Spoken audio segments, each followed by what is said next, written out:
हाय, मी Vinayak. Hit विकेटच्या या 7व्या special show मध्ये तुम्हा सर्वांचं स्वागत. वर्ल्ड कप आता अगदी अंतिम टप्प्यात येऊन पोहोचलाय, कारण का 4 सेमीफायनलच्या टीम पक्क्या झालेल्या आहेत. बाकीच्यांचं जाऊ द्या. Bharat Pakistan mother of all matches सेमीजला भिडणार आहेत, मोहालीला भिडणार आहेत. फायनलची जेवढी मजा नाही येणार तेवढी या मोहालीत सेमीफायनलची सगळे धमाल करणार आहेत. अक्षरशः कमालीची मॅच ही सेमीजची होणार आहे. ऑन फील्ड तिकडे कल्ला होणार आहे. वर्ल्ड कपची धमाल सगळे करतायत, तुम्ही सुद्धा करत असणार मला माहिती आहे. पण आज आपण अशीच धमाल इकडे करणार आहोत. 2 कलाकार पुन्हा एकदा आलेले आहेत, विक्रम साठे आणि सुनंदन लेले. पण तुम्हाला वेलकम, कारण का 2 एपिसोड आम्ही इकडे मजा केली, तुम्ही थोडे दूर होतात, पण वी आर बॅक टुगेदर. पण विक्रम, खुफिया आदमी से मुझे पता चला है की तू जाम फिरलायस, मजा केली आहेस. क्वार्टर्स कसे गेलेत? क्वार्टर्स आता अहमदाबाद मध्ये क्वार्टरचा काही उपयोग नसतो. क्वार्टर फायनल्सचा काही उपयोग नसतो, पण काय खूपच मजा आली. क्वार्टर फायनल्स म्हणजे अक्षरशः अनप्रेडिक्टेबल झाल्यात काही. आणि पहिली फॉर एक्झाम्पल वेस्ट इंडिज आणि कुठली होती सांग बरं, पाकिस्तान. आणि वेस्ट इंडिजची टीम पाहिल्यावर मी म्हटलं अरे 112 रन केले तुम्ही फक्त. आणि क्रिस गेल बद्दल गेल्या 30 इनिंगमध्ये त्याचं काहीतरी ॲव्हरेज असं 25 वगैरे आहे. आणि त्याच्यामुळे मला असं वाटतं वेस्ट इंडिज बॅटिंगला पाकिस्तान बॉलिंग ही काहीही कळली नाही. आणि मी राहुल द्रविड बरोबर अहमदाबादमध्ये होतो, त्याला मी विचारलं की हे आफ्रिदीला खेळायचं कसं. तो म्हटलं की पहिली गोष्ट आहे ते पाय काढायचा, म्हणून सेहवागचे बहुतेक गुडघा गेला की काय मला माहिती नाही. पण त्याचं असं म्हणणं आहे की तुम्ही आफ्रिदीला समोर इनस्विंग बॉलर सारखं खेळा, कुंबलेला खेळतात तसा. आणि ते युनिस खाननी पाकिस्तानमध्ये सांगितलं होतं की अगर आपको कुंबले को खेलना है तो इनस्विंगर करके खेलो, नहीं तो आप नहीं खेल पाओगे उसको. तर ह्यांना काहीच म्हणजे डॅरेन सॅमीनी तर अक्षरशः असं अंपायर तुला त्रास होतो का LBW असेल म्हणून असं समोर उभा राहून तो LBW झाला. त्यामुळे काय अर्थच नव्हता त्या बॅटिंगला. आणि चंद्रपॉलला रिकॉल केला, पण त्याला असं वाटलं तो टेस्ट मॅच साठी रिकॉल झालाय, कारण त्यांनी साधारण 100 बॉलमध्ये 40 रन केले. त्या वेस्ट इंडिजला काहीच कळत नव्हतं. पाकिस्तानला केकवॉक आपण म्हणतो तसा झाला. पण मात्र मी आणि सुनंदन मोटेराला होतो आणि इंडिया वर्सेस ऑस्ट्रेलिया मॅच पाहिली. अप्रतिम. पहिल्यांदा धोनीची कॅप्टन्सी एकदम अशी एकत्र येताना पाहिली. त्यांनी सचिन तेंडुलकरला जेव्हा बॉल दिला विनायक, तेव्हा सचिन तेंडुलकरला बॅटिंगला येतो त्याच्यापेक्षा जास्त आवाज झाला, कारण काय लोकांना एक्सपेक्टेडच नव्हतं कम्प्लिटली. आणि त्यानंतर विराट कोहलीला बॉलिंग दिली. म्हणजे मला अक्षरशः वाटलं की at one point of time तो नीता अंबानीला बॉल देतोय की काय बॉलिंग टाकायला. आणि ते विकेट टर्निंग होतं, म्हणजे नीता बेन ही सुलेमान बेन पेक्षा जास्त बॉल वळवू शकेल असं मला वाटलं. पण अप्रतिम म्हणजे मजा आली बॅटिंगला. झहीर खान मात्र कमाल, म्हणजे दरवेळी त्याला बॉलिंगला आणला की तो विकेट काढायचा. तेव्हा मला असं काय वाटलं की साधारण झहीर खानला आपण 1-1 ओव्हरच्या 10 स्पेल देऊया म्हणजे तो दरवेळी आला की विकेट काढेल. बॉलिंग त्यामुळे चांगली आली. मुनाफ थोडासा भरकटला होता, कारण पॉन्टिंगने त्याला लेंथ बरोबर त्याची जज केली होती. आणि पॉन्टिंगचं मला थोडंसं वाईट वाटलं. पॉन्टिंगचं मला वाईट वाटत नाही, पण त्यावेळेस थोडंसं वाईट वाटलं. पण युवराज आणि गंभीरनी जे काय कमाल केली, म्हणजे सचिन तेंडुलकर बद्दल तर काय प्रश्नच नाही, आता डिस्कशनच्या पुढे गेला तो. युवराज आणि गंभीरची एक गडबड झाली. साधारण मॅरिड कपल कसं एकमेकाशी बोलत नाही तशातला भाग झालाय. कारण इंडियन क्रिकेटमध्ये इतक्या वर्ष खेळून आणि युवराजनी प्रेस कॉन्फरन्समध्ये माफी मागितली मात्र गंभीरची. सांगितलं की आमचं काय इतक्या दिवस आम्ही बोलतच नसल्यामुळे खेळतच नसल्यामुळे काय आम्हाला कळलं नाही. पण मात्र युवराजनी बॅटिंग अप्रतिम केली. लोक म्हणजे अक्षरशः वेडी झाली. त्यामुळे India Australia match was unbelievable. आणि स्टेडियमचं ॲटमॉस्फिअर तुला काय सांगू, म्हणजे ज्यावेळेस धोनी आउट झाला ना, पिन ड्रॉप नाही, म्हणजे half a pin drop silence होता, काहीही नाही. त्यानंतर युवराजनी ते 2 4 मारले आणि अक्षरशः म्हणजे. आणि माझ्या शेजारी गुजराती माणूस होता, त्याला साधारण BP हायपो सगळा झाला. तो प्रत्येक बॉल इंडियन टीम बेकार छे, रन मारली की मैं बोला था एकदम सरस छे.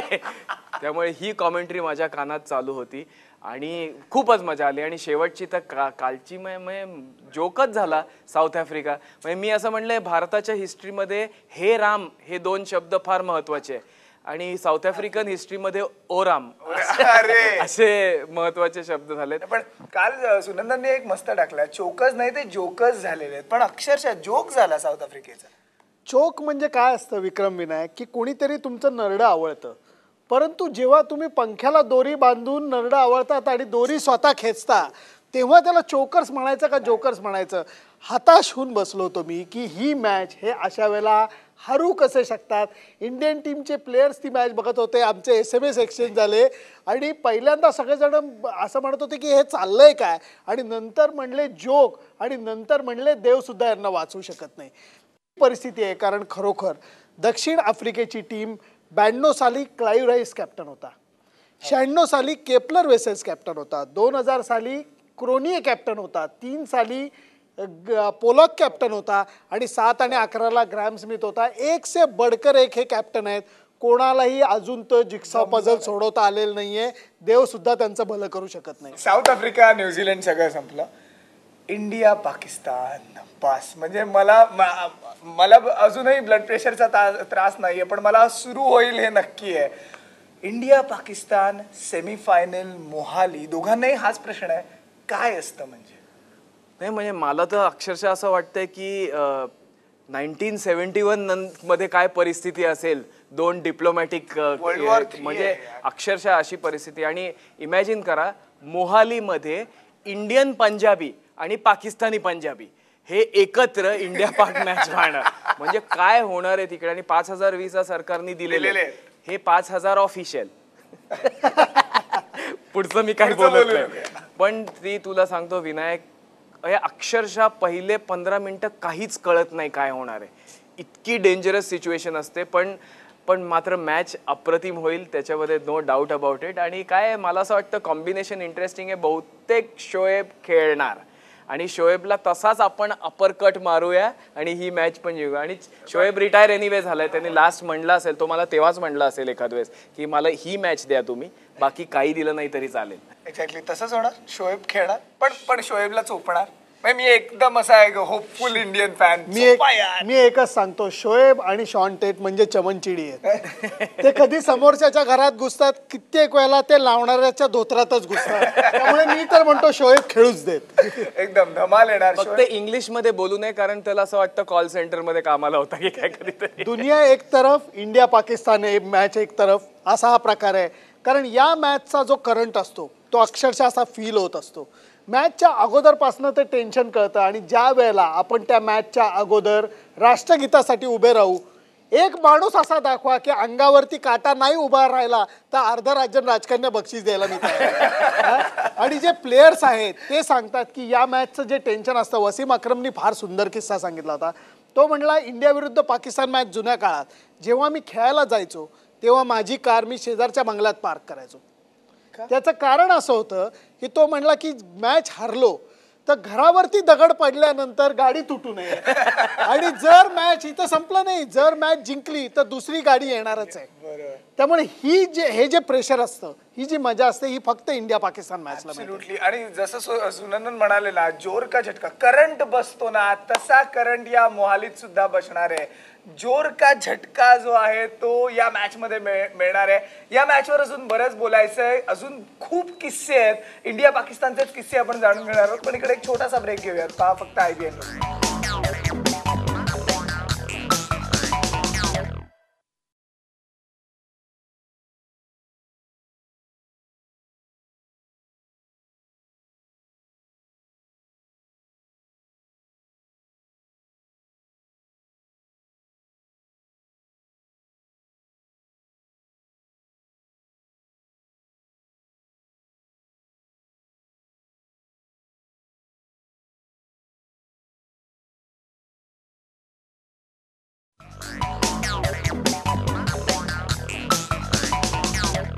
आपण भारत पाकिस्तानच्या मोहालीत रंगणाऱ्या सेमीफायनल बद्दल बोलतोय. सुनंदन, तुम्ही 3दा पाकिस्तानचा दौरा केलाय, आणि मला अजूनही आठवतं गेला शेवटचा जो दौरा केला तेव्हा सुनंदनने म्हटलं होतं खूप सिक्युरिटी आहे, कारण कमालीची त्यावेळेस वेगळीच काहीतरी सिच्युएशन होती. पण यावेळेस ही सेमीज पाकिस्तानात रंगत नाहीये, भारतात होते. पाकिस्तानच्या फॅन्सच्या काय रिॲक्शन्स असतात? एक खरं सांगू का, पाकिस्तानी फॅन्स करता विक्रम मला वाईट वाटतं, कारण त्यांचं सुद्धा क्रिकेट पॅशन हे अफलातून आहे. आणि जर आपल्या डोक्यात अशी कल्पना असेल की पाकिस्तानमध्ये जर काही मॅच झाली असती तर त्यांनी आपल्या टीमला हैराण करून सोडलं असतं, अब्यूज केलं असतं, असं अजिबात नाही. पाकिस्तानी क्रिकेट फॅन्स इंडियन टीमच्या चांगल्या गोष्टी जबरदस्त ॲप्रिशिएट करतात, हे मी बघितलेलं आहे. एक छोटासा किस्सा सांगतो. 2006 साली आम्ही पुण्याहून एक ग्रुप घेऊन गेलो होतो मॅचेस बघायला आणि त्यावेळेला त्या व्यंगचित्रावरनं दंगल पसरली होती, मोहम्मद पैगंबरांच्या व्यंगचित्रावरनं. आणि आमची बस चालली आहे वाघा बॉर्डरला जायला आणि दंगल चालू आहे आणि दंगलीच्या मॉबनी बस अडवलेली होती आणि घबराट झालेली होती की आता काय होणार. बस जाळण्यापर्यंत विचार मनात आलेले होते. परंतु बसचा आमचा जो कंडक्टर किंवा टूर गाईड होता तो खाली उतरला आणि त्यांनी फक्त त्या लोकांना सांगितलं, त्यांनी विचारलं कौन लोग है अंदर. तो म्हणलं नाही हमारे हिंदुस्तान से आए हुए मेहमान है. क्यों आए हैं? क्रिकेट मॅच देखने के लिए आए. ते म्हणले मॉब हटवला, त्या मॉबनी मॉब हटवला आणि बस जाऊन दिली. आणि ही गोष्ट विनायक, ही गोष्ट खरी आहे. त्यामुळे फॅन्स करता मला नक्की वाईट वाटतं की भारत, श्रीलंका आणि बांगलादेशमध्ये मॅचेस होत आहेत, पाकिस्तानात मॅचेस होत नाही आहेत. परवा पाकिस्तानमधनं माझ्या काही मित्रांचे मला फोन आले, त्यांनी मला सांगितलं ऑस्ट्रेलिया से तो हिंदुस्तान जीतेगा ही जीतेगा, मॅच हमारे बीच में ही होगी. अरे क्या बात है, मॅच हमारे बीच में होगी. पण काय कॉन्फिडन्स आहे त्यांना आणि आपल्याला सुद्धा होता हा कॉन्फिडन्स की मोहालीत इंडिया पाकिस्तानच येणार. पण ग्राउंडवर काय होईल रे. आणि मोहालीत आणि म्हणजे मी ॲटमॉस्फिअर आता इमॅजिन करू शकतो, पण ग्राउंडवर काय होईल. मी तुला सांगतो, ग्राउंडवर जसं आपण पहिल्यांदा बोललो की हे ॲटमॉस्फिअर फार विचित्र असतं, कारण प्रत्येक जण एक्सप्रेसिव्ह व्हायचा प्रयत्न करत असतो, पण सुरुवातीला एकदम शांतता असते, मग हळूहळू एक त्या मोमेंटम हळूहळू एक येतो. आणि कारण एक पॉलिटिकल बॅकग्राऊंड खूप आहे ना इंडिया आणि पाकिस्तानमध्ये, त्यामुळे कोण कॉन्टेक्स्च्युअली राईट आहे रॉंग आहे हे प्रत्येकाला कळत नसतं. आणि तसं बघायला गेलं तर आता पंतप्रधानांनी पाकिस्तान प्राईम मिनिस्टरला बोलवलंय आणि ह्या एकाच वेळी डिस्कशन बरे होतील असंही मला वाटतं. कारण पॉलिटिकल डिस्कशन झालं तर कॉम्पोजिट डायलॉग साधारण नवरा बायको सारखे असतात, कोणी कोणाशी बोलत नाही आणि मग ते परत जातात, आपला आपण परत जातो. पण ह्यावेळेस मला असं वाटतं प्रेशर प्लेयर्सवर येऊ नये, पण हा एक पॉलिटिकल इश्यू होऊन जातो इंडो पाक. आणि मला तर माझ्या त्याची थिअरीज होती की मुशर्रफ जेव्हा होता तेव्हा आपले रिलेशनशिप चांगले होते एकदम एका काळात पाकिस्तान, ते धोनीच्यामुळे होते, कारण त्याला धोनीचे केस खूप आवडायचे. आणि तुला आठवत असेल तर मुशर्रफ नेहमी असे पॅन्ट वरती करतो, I definitely think Dhoni should not cut his hair, keep it the way it is. आणि मी विचार केला पाकिस्तान टूरमध्ये की हा धोनीच्या केसांबद्दल एवढं का त्याला आवडतंय. आणि त्याचं सिग्निफिकन्स मला केव्हा कळलं माहितीये, धोनीनी ज्या दिवशी केस कापले ना त्या दिवशी एमर्जन्सी झालं पाकिस्तानमध्ये. पण मात्र एक वेगळा फील असणार, कारण सगळे थोडेसे घाबरून असतात. मात्र सचिन बाहेर आला किंवा ती टीम बाहेर आली, तो जो इफेक्ट आहे ना की दोन टीम्स नॅशनल अँथमला, माय गुडनेस, अनबिलिव्हेबल. अमेझिंग. आता म्हणजे आपण स्टेडियम क्रिएट केलेलं आहे, स्टेडियम आतमधला माहोल क्रिएट झालाय. पण तुम्ही इतकी वर्ष सगळ्या फॅन्स बरोबर राहताय, बाहेर काय ॲटमॉस्फिअर होईल, बाहेर काय धमाल चालली असणार. बाहेर धमाल म्हणजे विचार केलेला बरा की एक तर सीख लोक ओरिजिनलीच इतकी एक्साइट असतात आणि त्यातनं ही मॅच तिथं म्हणल्यानंतर एक्साइट बॅटरीचा मोठा धमाका होणार. त्यामुळे एक एक तिकिटासाठी म्हणजे यहाँ ताऊजी करा देंगे तिकीट हे पण यावेळेला शक्य नाही. परंतु इंडिया पाकिस्तान मॅच साठी मला एकच चिंता काय माहितीये, चंदीगड एअरपोर्टचं काय होणार. जो तो तिथं म्हणजे मी ठरवलेलं की यावेळेला मी माझं फ्लाईट घेऊन जाणार नाही, मी नॉर्मल फ्लाईटनी जाणार. ऍक्च्युली हे नॉर्मल फ्लाईटनी जाणार आहेत. आता काय होणार माहित नाही, पण मीडियामध्ये सुद्धा एक वेगळी लहर आपण म्हणू, काय स्पार्क आहेत, ॲटम बॉम्ब. आता सगळे अस्त्र कमी पडणार आहेत, सगळं एकत्र फुटायला लागलंय आता अक्षरशः. आणि तुला आता दिसेलच की प्रत्येक चॅनल आता कशा कशा वेगवेगळ्या इंटरेस्टिंग स्टोऱ्या करणार. आणि आता तर काय इम्रान खान मीडिया पर्सनॅलिटीज आहे, इम्रान खाननी काहीतरी व्हेरी इंटरेस्टिंग त्यांनी सांगितलं फॉरेन मीडियासाठी. तो म्हणलं the foreign media does not understand what an India-Pakistan game means to the people of India and Pakistan. Don't worry about the politicians.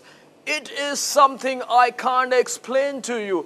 I can't tell you because India and Pakistan are two nations nobody can understand. आणि हे खरं आहे, कारण सबकॉन्टिनेंटमध्ये पाकिस्तान आणि इंडियामध्ये जे पुढच्या 4-5 दिवसात होणार आहे ह्याची ग्रॅव्हिटीच नाहीये. आणि मीडिया क्या होगा अक्षरशः सॉरी म्हणजे मलाही काही समजणार नाही, पण मला विचारावासाच वाटतोय, प्लेयर्स काय करतात, प्लेयर्स मध्ये काय असतं. मी याच्या बाबतीत अगदी स्पष्टपणे सांगू शकतो की लक्ष्मण रेषा जेव्हा ओलांडतात तेव्हा जबरदस्त खुन्नस असते. आई माई आणि बाचा आणि बाची असते, काही अगदी कुणी ठेवत नाही, कारण ती टसलच तेवढी महत्त्वाची आहे. मैदानाच्या बाहेर मात्र एक वेगळ्या प्रकारचं रिलेशन इंडिया पाकिस्तानचे खेळाडू ठेवतात. मी हे दृश्य पाहिलेलं आहे की नेहरा, झहीर खान, इरफान पठाण खाली बसलेले आहेत आणि वसीम अक्रम त्यांना लेफ्ट आर्म सीम बॉलिंग म्हणजे काय समजावतोय.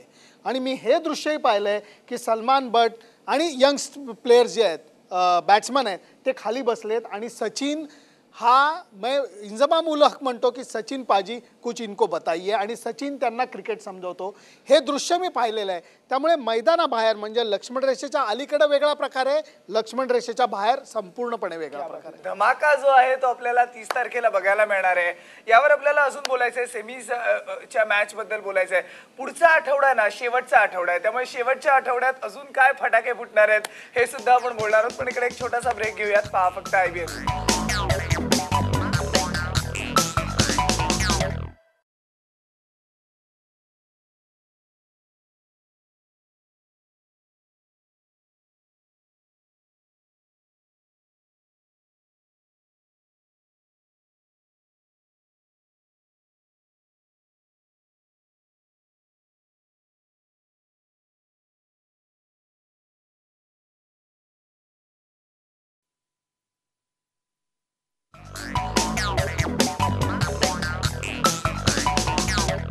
एकोणतीस मार्च आणि 30 मार्च दोन महत्वाचे दिवस आहेत, कारण का सेमीफायनल्स रंगणार आहेत. विक्रम, इंडिया पाकिस्तान. मी फक्त तेवढंच विचारतो, बाकी आता बोलू नकोया.